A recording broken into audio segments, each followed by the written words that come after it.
Hello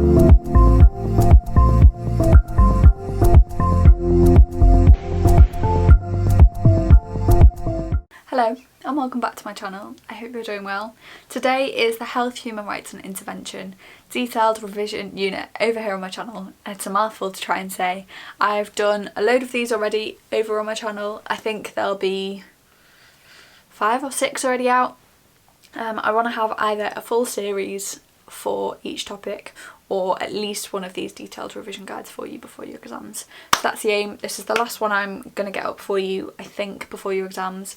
I will get a load more over the next year, so if you're in like year 12, your AS year, subscribe down below, make sure you do. But yeah, I will try and get as much stuff up before your exams for you. But I am also about to finish uni, so life is busy. But yeah, I am trying my best for you. I hope you can appreciate that. But yeah, as I said, today is the detailed revision unit of Health, Human Rights and Intervention. This is specifically looking at the Edexcel specification, but I'm sure it would be applicable for other specifications as well. This is just the one I know best because it's what I did myself. I will leave... Actually, I won't leave it down below. If you would like links to the notes that I use or that I made during my A-levels, drop me a message over on Instagram or leave me a comment and I can just drop you the link. Yeah, just so it's not kind of going too wide. But if you'd like it, it is there for you. But yeah, without further ado, let's just get straight on into this video. Development and quality of life. Development is the idea of what 21st century life should consist of. Essentials such as access to clean water and electricity, access to services and opportunities. Development has various impacts and forms which are traditionally measured through economic and social factors. GDP and GDP per capita. A measure of wealth and means wealth through income. A high GDP per capita could represent a high earning population and a productive workforce, but GDP per capita could be skewed by very rich minorities, even if the majority of the population earn very little. Life expectancy. Measuring lifestyles and health. Life expectancy is an estimate of how long a person will live, made from when they're born, based on predictive advances, current services and risk of diseases. Literacy rate. Quality of education which correlates with economic output. A well-educated workforce tends to earn higher wages. Literacy rates can also impact their personal lives. Infant mortality rate. Quality of healthcare and attitudes towards children. Infant mortality is important since some infants are the most vulnerable people in society and so are more likely to catch disease and infection or suffer due to malnutrition. Developments through technology and interdependency have changed the way that we measure development. We've also learned that particular development can be interpreted differently for different societies. Some countries value particular factors more than other countries do. Complex indices, measures of more than one factor, are becoming more widely used to measure development, such as the Happy Planet Index, which links life expectancy, well-being and equality with the impact of ecological footprint. It does not feature an economic component like most measures do.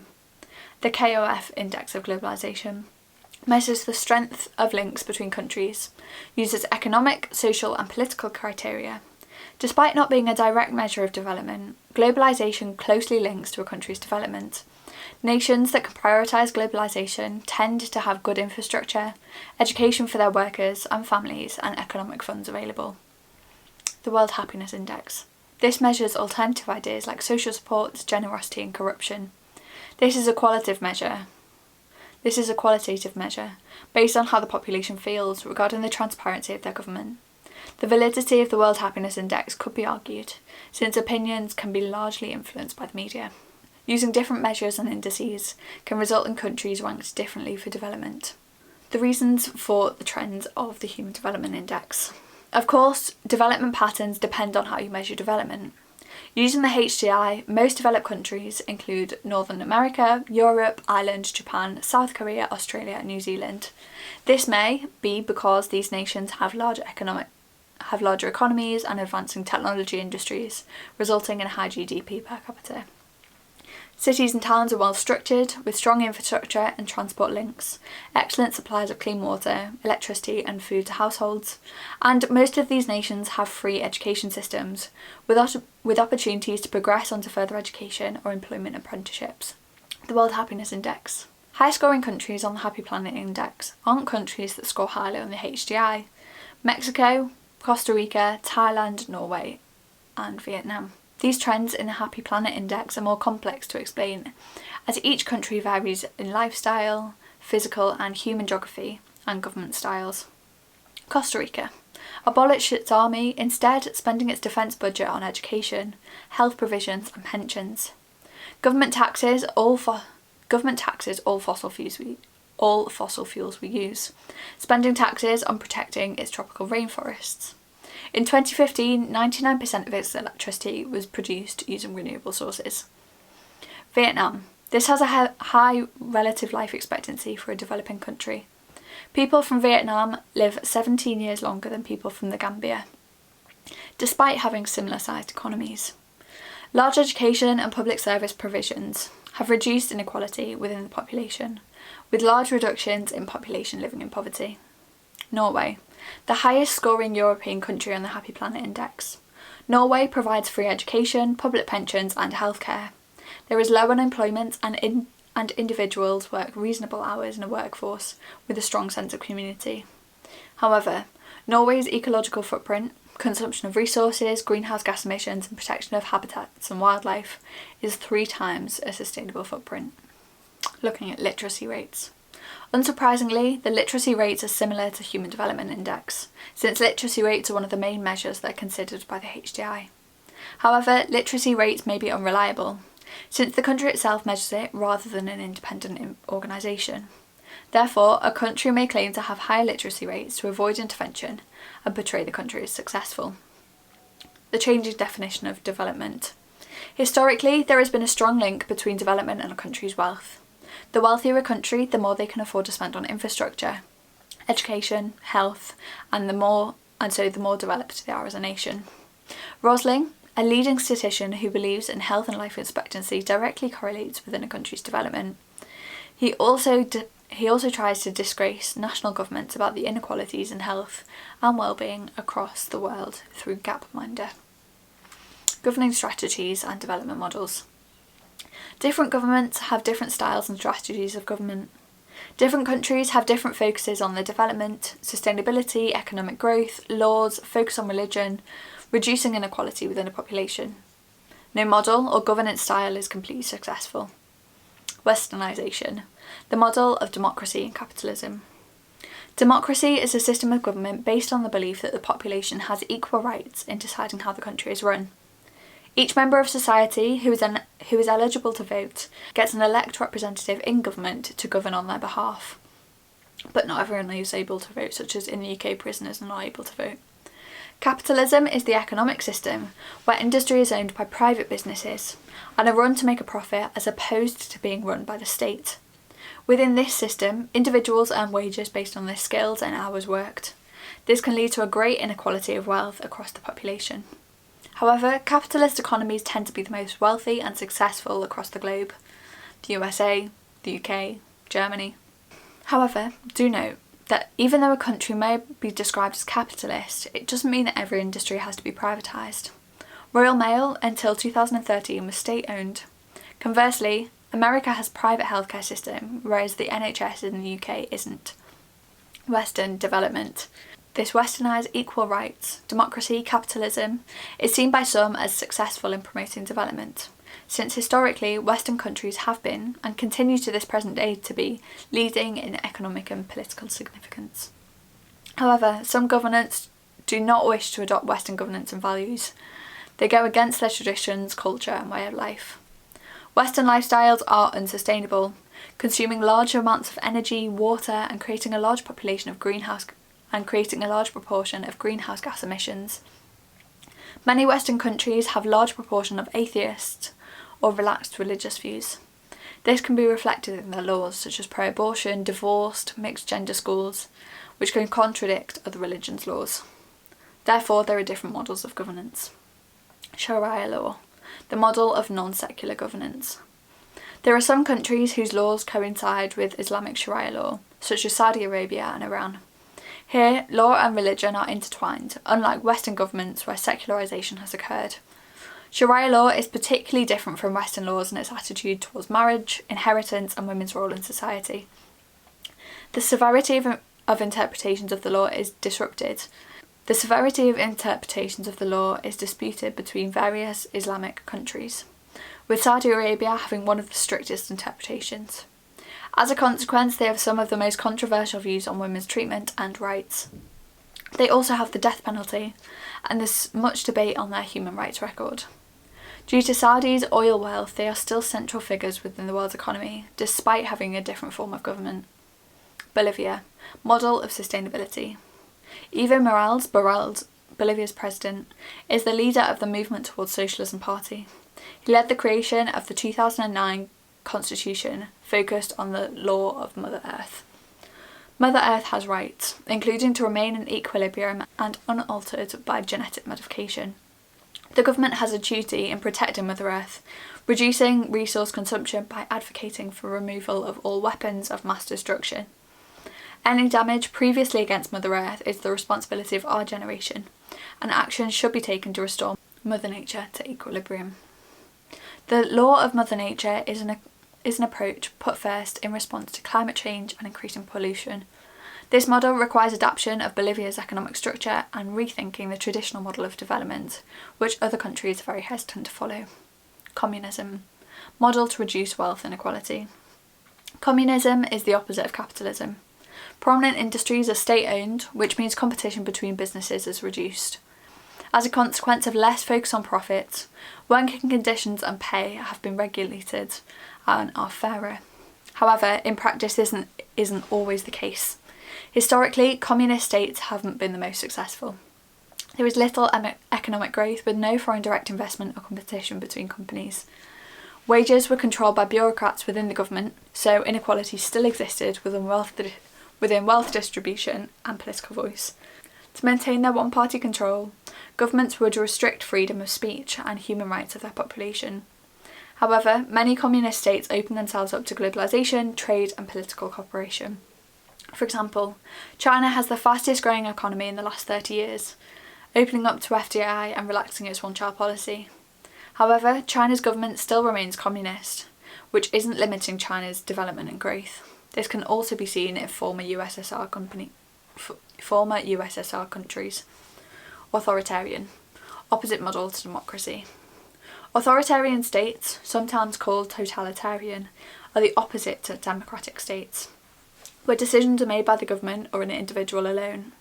Authoritarian states have a bad record for developing and human rights. North Korea, persecution of anyone who questions the government without fair trial, execution and torture of prisoners, locals cannot travel or communicate with foreign countries. Power is based on dictatorship, where Kim Jong-un inherited power after his father as the supreme leader. Myanmar, persecution of Muslims, forcing them to migrate to flee torture or murder. Limited freedom of speech, with journalists imprisoned regularly for portraying the Myanmar government negatively. Health in developing countries. Developing countries tend to face health-related problems. Developing countries tend to face more health-related problems than developed countries. They also tend to have a lower life expectancy. This is due to a lot of different factors. Poor healthcare. Low levels of development means countries don't have the money to invest in healthcare. Low education levels also means that they don't have many healthcare professionals as developed countries. People may have to travel a long way to access healthcare, and hospitals in many big cities are poorly equipped. They may not have the money to invest in things like vaccines. Poor access to food. Malnutrition leaves a population more open to diseases. Poor access to clean water. Waterborne diseases such as cholera are prevalent in many developing countries. The climate. Many developing nations are situated within Africa and South Asia, which have tropical or semi-arid environments. The warmth and moisture typically leads these climates to promote tropical diseases such as malaria, which needs specialist medical attention, and nets to protect families from mosquito carriers, both of which are expensive. Overcrowding will also increase the spreading of tropical illnesses, since the contagion can be spread easily between houses. Overcrowding tends to occur in rapidly growing cities, where migrant settlers cannot afford to find a space to live in. Instead, informal settlements are established on the periphery of the city, with little infrastructure or planning. Within these shanty towns, poverty is high, services are extremely limited, and houses are in close proximity to each other, allowing spread of fire and disease between households. Diseases tend to affect the more vulnerable members of society, which means infant and maternal mortality rates tend to be high for developing nations. Health in the developed world. Successful development of a country is often dependent on their population's good health. If a person is prone to illness or weak due to malnutrition, they are less productive, and so earn less for themselves and their business. Most developing countries have excellent access to clean water, with many countries rarely experiencing drought. Most populations have disposable incomes, which they can spend on improving their lifestyle and well-being, such as central heating, fitness and gym memberships, dishwashers. This will reduce their risk of injury, promote healthy living, and so extend their life expectancy. Japan has some of the longest living people, who would argue that the Japanese lifestyle and their diet is one of the reasons for longevity. European countries have become more conscious of their diet, especially since most Europeans have office-based jobs and so burn less calories. Developed nations have good healthcare systems, life insurance, and can afford advancing medical procedures and medicines. However, developed nations do face some health issues. Lifestyle choices, including smoking, alcohol consumption, and excessive saturated fats, limit developed nations' life expectancy. Especially in America and the UK, obesity, type 2 diabetes and cancer affect a large proportion of the population and have added strain to their healthcare systems within the last few decades. Large cities such as London, Paris and New York are still susceptible to infectious disease due to their large population density and high net movement of people daily. They are also prone to extreme weather events that can heighten illness, isolate vulnerable individuals and put pressures on water supplies and food. Variations in health within a country. There can often be variations in health and life expectancy within a country, as well as between countries. Often this difference in health is directly related to inequality. There is a 10-year difference in life expectancy across the UK, with the highest life expectancies tending to be in the south. Overall, life expectancy has improved for most boroughs in the UK due to changing employment, increasing wealth and fewer risks to life. However, not all countries within the UK have the same health and life expectancies. This may be due to industrial economic decline, often due to industrialisation, leaving unemployment and depravity within communities. Culture. Traditionally, men would finish work and go for a drink at the pub, which can lead to a culture of excessive drinking and smoking, and densely populated cities are vulnerable to infectious diseases. Inequality within populations. There can be inequality within a population's health for a variety of reasons, and may vary between gender, ethnicity and socio-economic groups. Health inequality between genders. In some countries, inequality in the roles of gender will affect their health. Historically, in England, the men of the family would mine, and so would be exposed to particulates and risks. Therefore, men would have a lower life expectancy due to their occupation. This is the case for mineral mining across Africa, when men face respiratory diseases and chemical exposure, while mothers raise their family or have less hazardous occupations. Health inequality across socio-economic groups. Inequality between socio-economic groups has a large influence over an individual's health. Often, low socio-economic groups are employed in the more riskier or physically demanding jobs due to the health risk associated with the work. Also, low socio-economic groups have some of the lowest education rates. This can affect their attitudes to healthy lifestyles and achieving a higher paid, lower risk job. Health inequality across ethnicity. Indigenous and minority communities have the lowest life expectancy within the country, which may be due to limited provisions in accordance with their culture. Many of them rely on the natural environment for food and resources. Alternatively, if health services are run in a way that conflicts with a minority's religion, some individuals may avoid medical assistance. Physical isolation from services. Indigenous communities tend to live in remote locations, so have restricted access to health services, emergency services and medicine. This may mean that severe diseases go undiagnosed. Individuals risk facing a larger infection if cut, and often resort to herbal, traditional medicines rather than seeking outside medical attention. The importance of developing factors. Education and development. Education improves aspects of a country's population and individuals' lifestyles. Education is one of the most influential factors in a country's development, because different levels of education can have implications on many other factors. Night school. Opportunity for education in vocational skills for individuals above 18. For farmers, attending night school can educate them on new technologies or on research into new agricultural practice. This can pass down an individual's practice, which could improve productivity and crop yield. Alternatively, individuals may wish to improve their qualifications to progress their employment. This enables them to earn a higher wage so they can afford to improve their quality of life. For parents on low income, by attending night school and improving their earnings, they may also affect their child's education. Instead of working to contribute to the family's income, children can attend primary school so they can improve their future earnings and opportunities. Primary education. Standard education across the entire population, up to the age of 11, teaches basic reading and writing abilities. Education can improve the health of a population. If someone can read, they can educate themselves on illnesses and will be able to understand medicine instructions. If they suffer from less illnesses, a family can continue to learn to afford a better quality of life.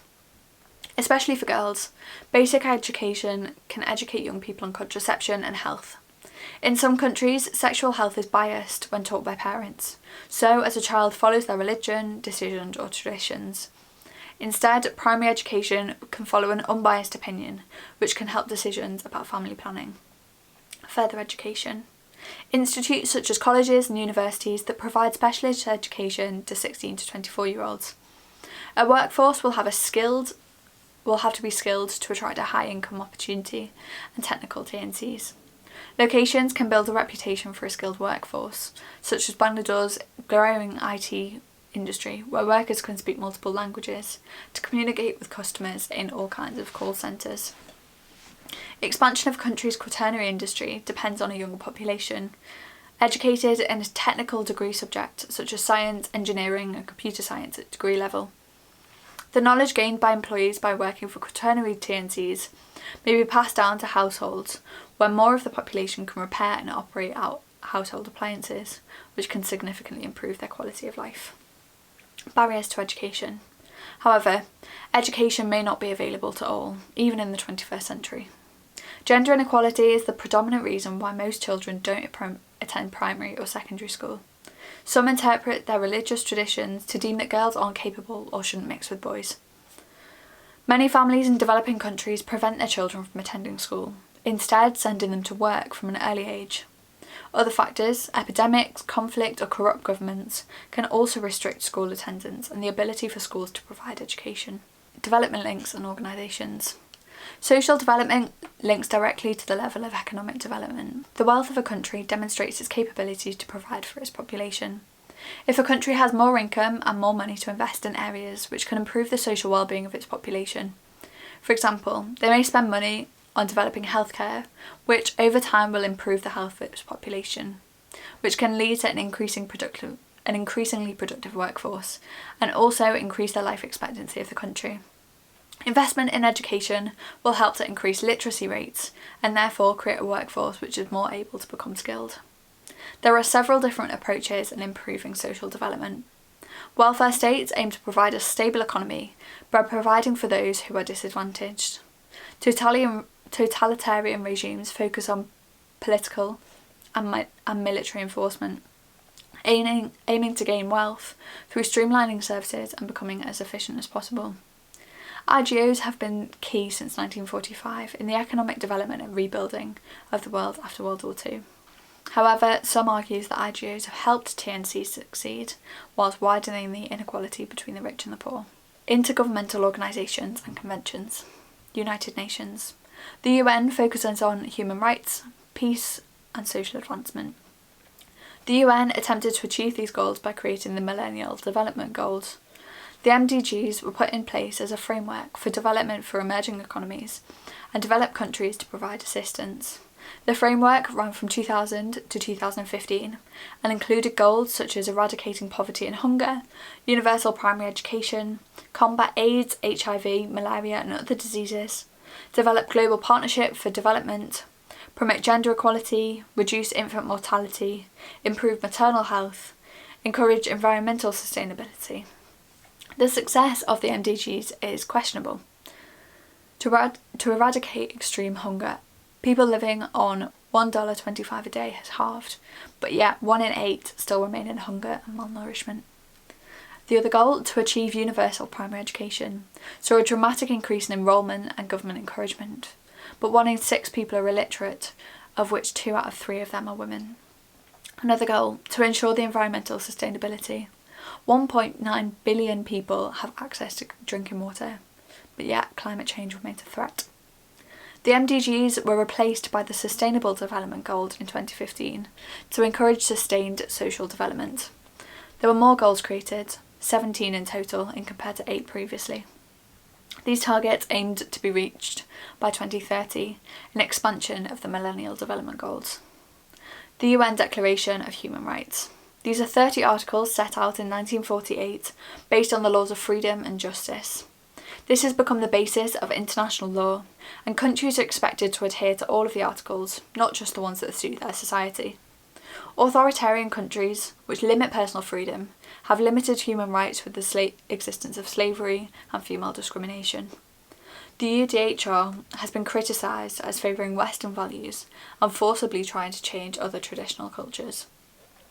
Whilst developing countries are now focused on social and political advancement, developing and emerging countries state that their economic development is more important, as developed countries have had the chance to develop without restriction. The European Convention on Human Rights.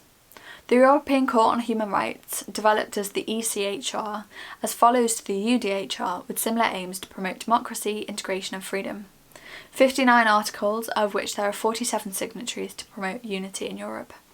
Some believe that it undermines national sovereignty, with the European Court overruling the decision of national courts, such as the deportation of political prisoners, abortion laws and surveillance and intelligence decisions.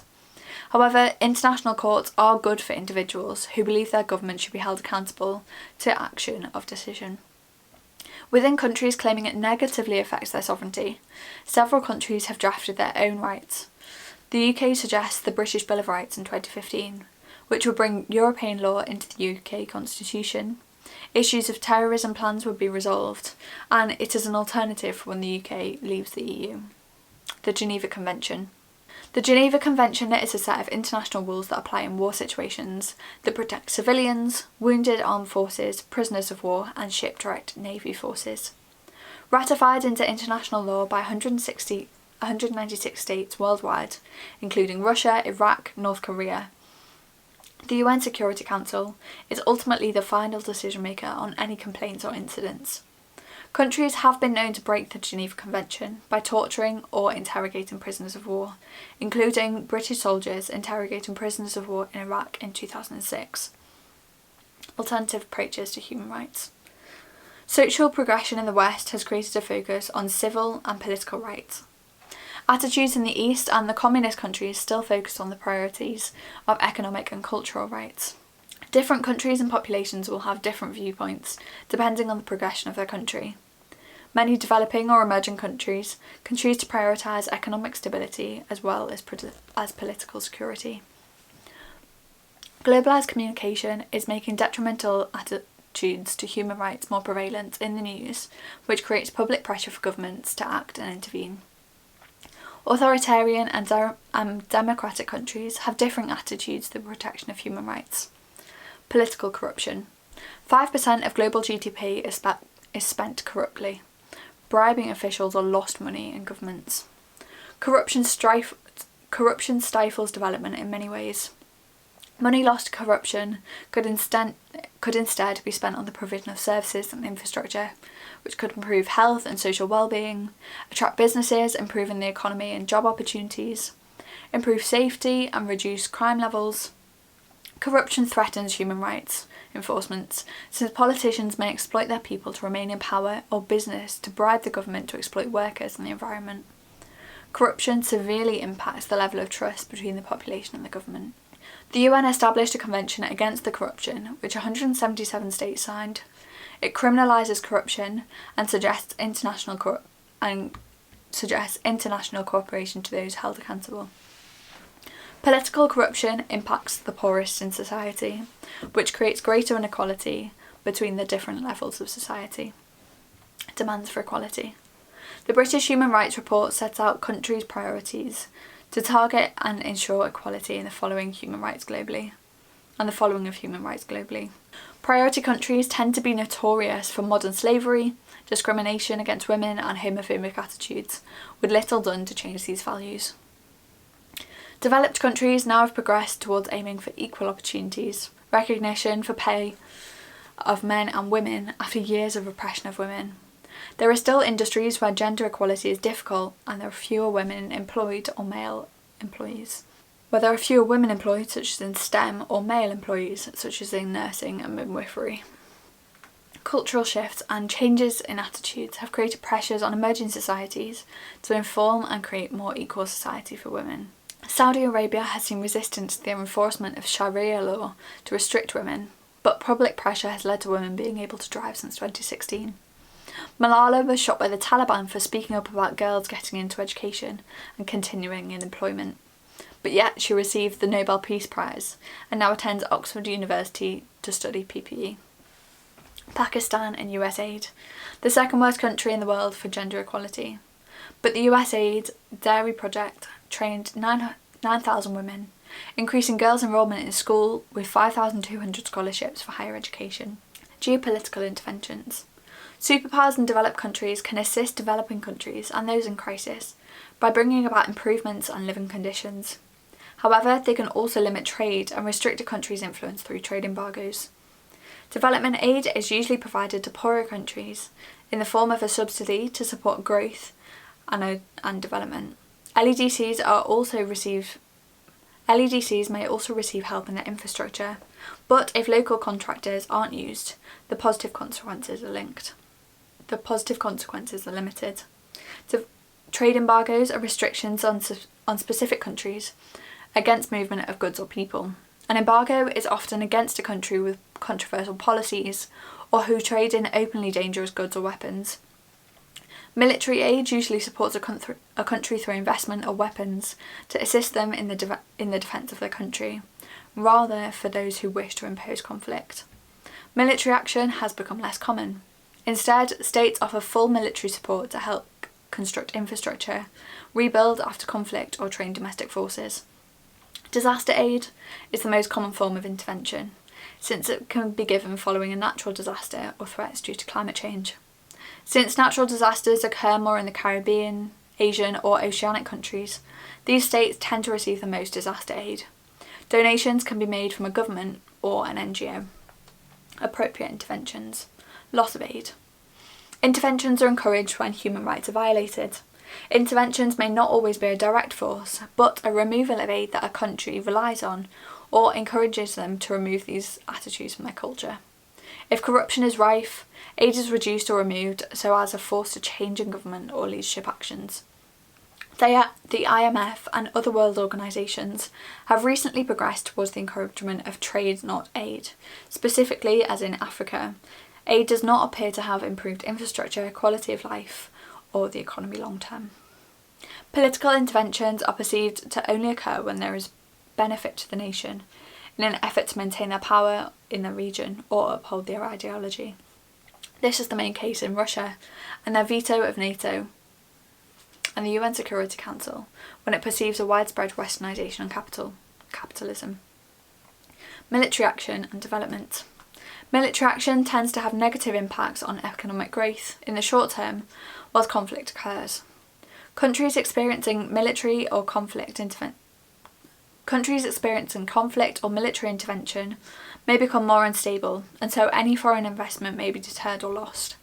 However, intervention may be necessary to remove corrupt governments and politicians, which will lead to increased development in the future, if a stable government can be established.